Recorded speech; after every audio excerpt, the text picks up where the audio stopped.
নমস্কাৰ মৰমৰ ছাত্ৰ-ছাত্ৰীসকল, তোমালোক সকলোকে এপি ভিজন একাডেমি চেনেলটোলৈ স্বাগতম জনাইছোঁ। আজি মই তোমালোকৰ লগত ক্লাছ 7ৰ হিন্দীৰ যিটো 6 নম্বৰ পাঠ আছে সেইটো আলোচনা কৰিব ওলাইছোঁ। আহা এতিয়া পাঠটো আলোচনা কৰোঁ। পাঠটোৰ নাম হৈছে চায় আসাম কি এক পেহচান, চাহ অসমৰ এক পৰিচয়। पक्की सड़कों के बीच से होती हुई गाड़ी धीरे धीरे आगे बढ़ रही थी। पक्की रास्तार মাজেৰে गाड़ीখন लाहे लाहे आगुआई गई আছিল। दोनों ओर के हरे हरे पत्तों वाले पौधों को देखकर शबनम और रोहन खुशी से उछल पड़े। দুয়োফালৰ যিবোৰ সেউজীয়া সেউজীয়া গছ আছিল সেইবোৰ দেখি रोहन আৰু शबनम आनंदत उत्फुल्लित হৈ উঠিছিল। কিয়নো क्योंकि पहली बार उन लोगों को ऐसा दृश्य देखने को मिला था। कारण তেওঁলোকে এনেকুৱা দৃশ্য প্ৰথমবাৰৰ বাবে দেখিবলৈ পাইছে। दोनों को ऐसा लगा मानो हरियाली उन लोगों को सामने बुला रही है। দুয়োজনৰে এনেকুৱা লাগিছিল যেন সেই সেউজীয়া গছবোৰে তেওঁলোকক হাত বুলাই মাতি আছে। गाड़ी धीरे धीरे एक चौराहे पर रुक गई। गाड़ीখন লাহে লাহে এটা চাৰিআলিত ৰখি গ'ল।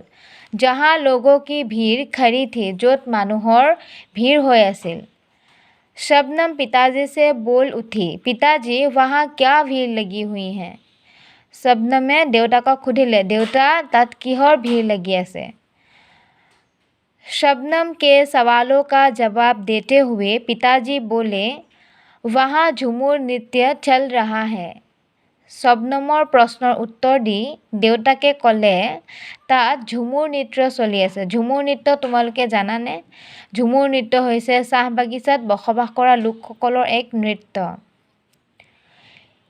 इसीलिए लोगों की भीड़ लगी हुई है, আৰু সেই কাৰণেই মানুহৰ ভিৰ হৈ আছে।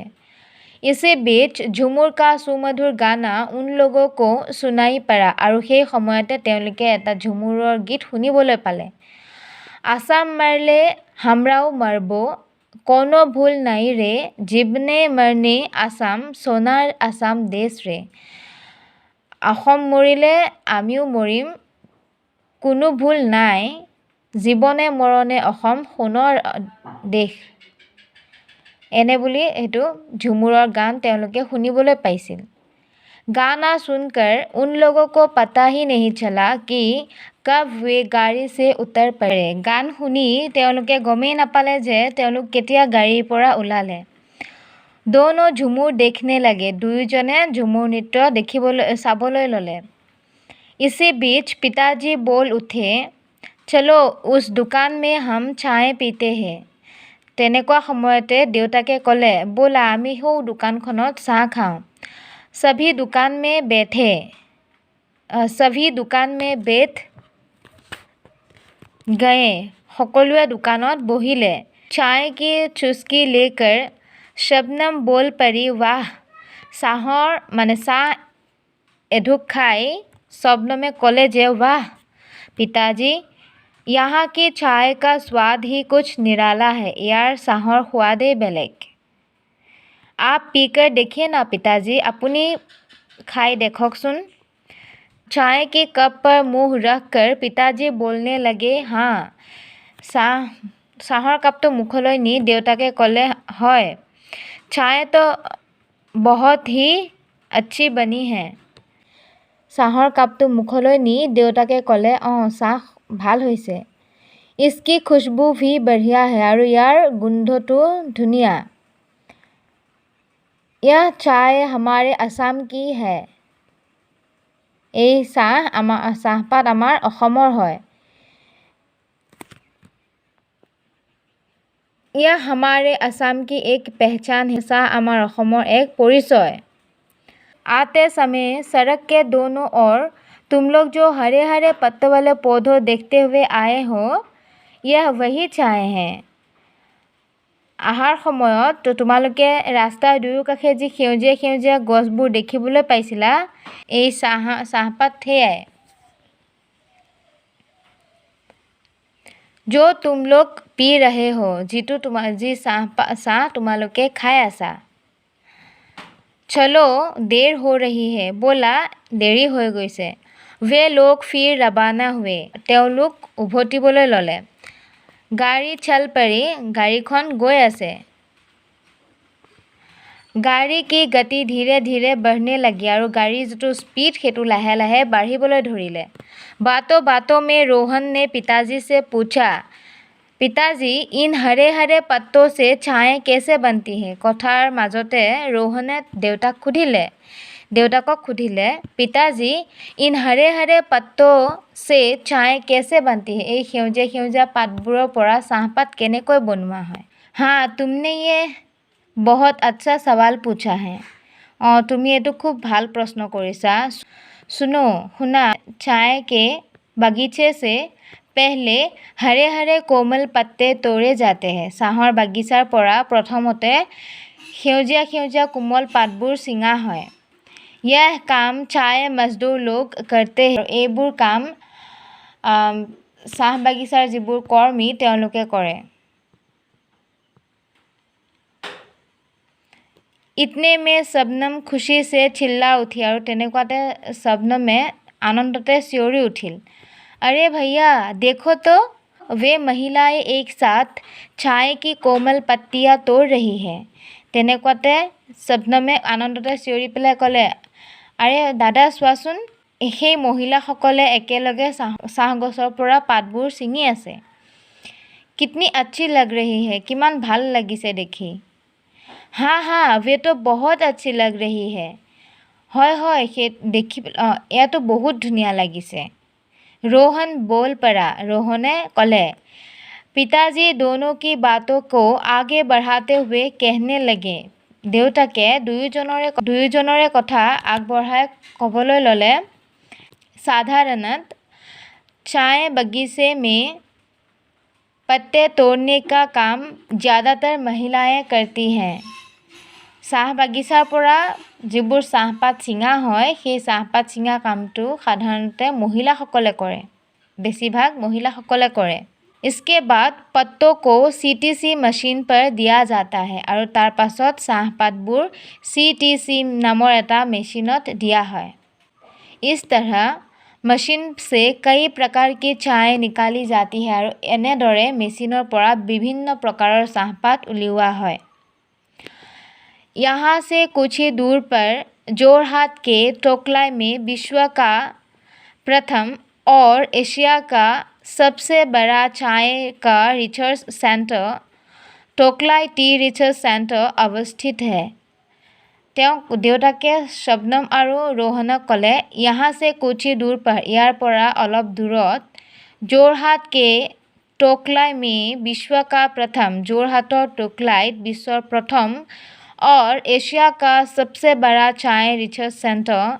और एशियार सबतকৈ ডাঙৰ চাহৰ গৱেষণা কেন্দ্ৰ Tocklai tea research centre Tocklai চাহ গৱেষণা কেন্দ্ৰ অৱস্থিত मौका मिले तो हम कभी इसे देख लेंगे সুবিধা পালে আমি কেতিয়াবা হেতু চাবলৈ যাম शबनम पिताजी की सारी बातें सुन रही थी शबनमे देउताকৰ সকলোবোৰ কথা শুনি আছিল वह बोल पड़ी ताई कले पिताजी हमारे असम में चाय की शुरुआत कब और कैसे हुई थोड़ा सा बताइए ना शबनमे देउताকক खुदिले जे पिताजी বা দেউতা আমাৰ অসমত চাহ কেতিয়া আৰু কেনেকৈ আৰম্ভ হৈছিল অলপ কওকচোন शबनम के आग्रहपूर्ण सवाल का उत्तर देते हुए पिताजी कहने लगे शबनमे जितु आग्रहरे देउताকক खुदिছিল সেই आग्रह देखी देउताके उत्तर दिसे जे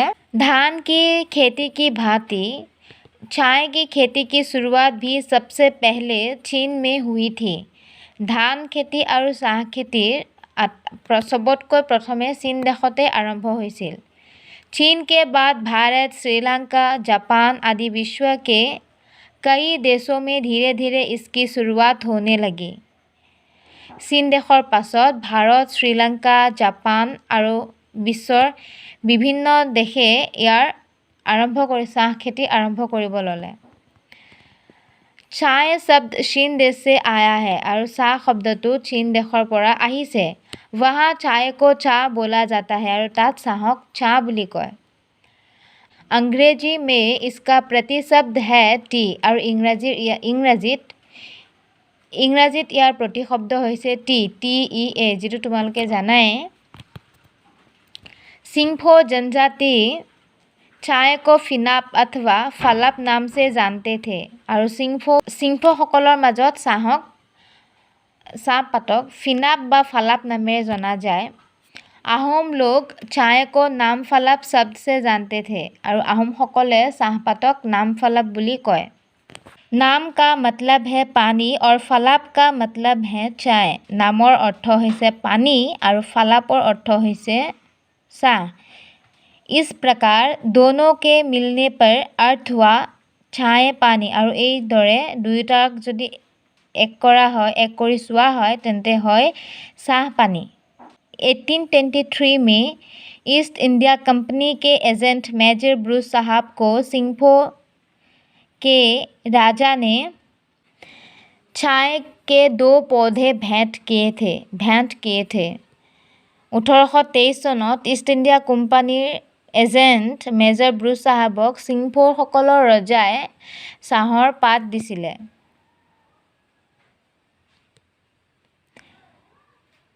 उसके बाद रॉबर्ट ब्रूस साहब ने आसाम में चाय की खोज की আৰু তাৰ পাছত ৰবাৰ্ট ব্ৰুছে অসমত চাহৰ আৱিষ্কাৰ কৰিছিল।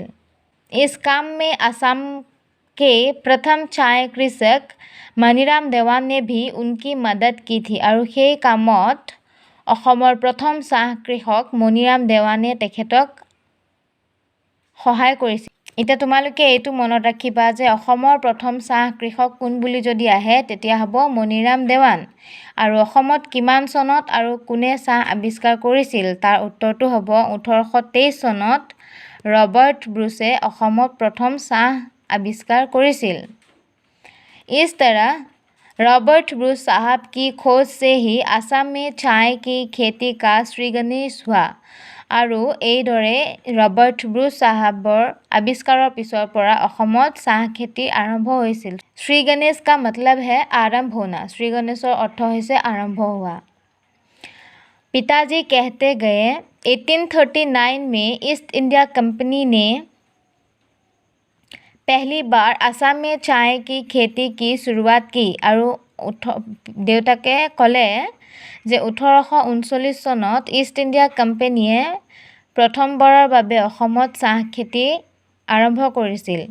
इसके बाद भारत के अन्य राज्यों में भी चाय की खेती की शुरुआत धीरे धीरे होने लगी আৰু তাৰ পাছত ভাৰতৰ বিভিন্ন ৰাজ্যবোৰত চাহ খেতি লাহে লাহে হ'বলৈ ধৰিলে।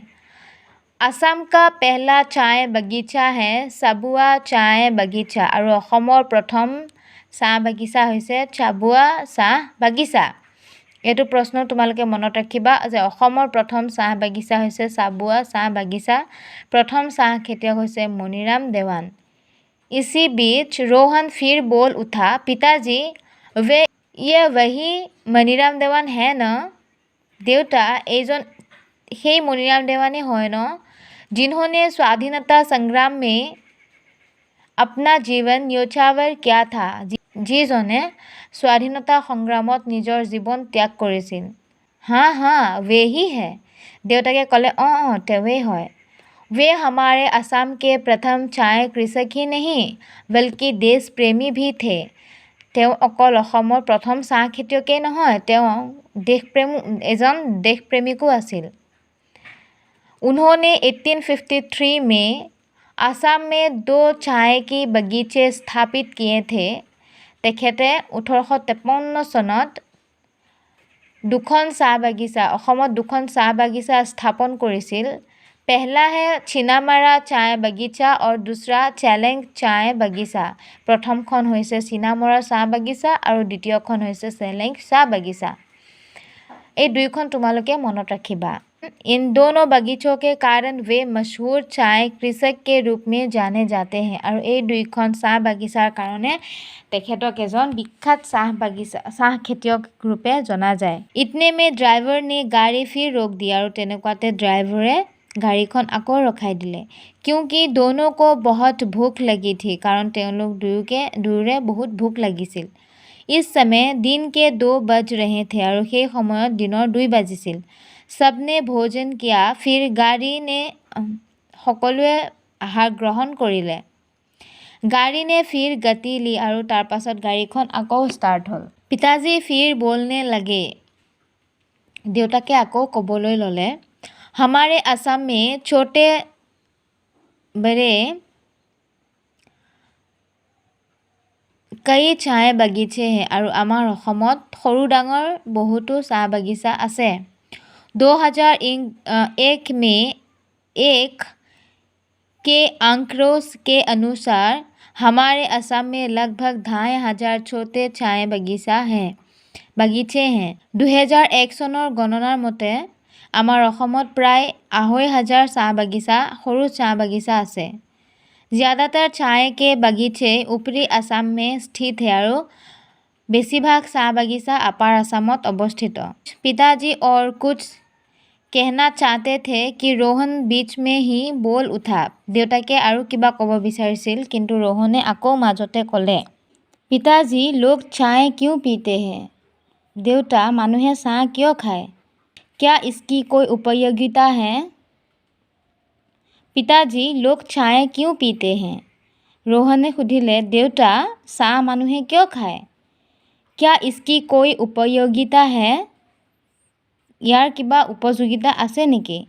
हाँ क्यों नहीं? হয় আছে क्यों নহয়? पिताजी ने उत्तर दिया देउताके उत्तर दिले साधारणत लोग शरीर एवं मन में ताजगी लाने के लिए चाय पीते हैं। মানুহে মন বা শৰীৰক ফ্ৰেছনেছ ফিল কৰিবৰ কাৰণে চাহ খায়।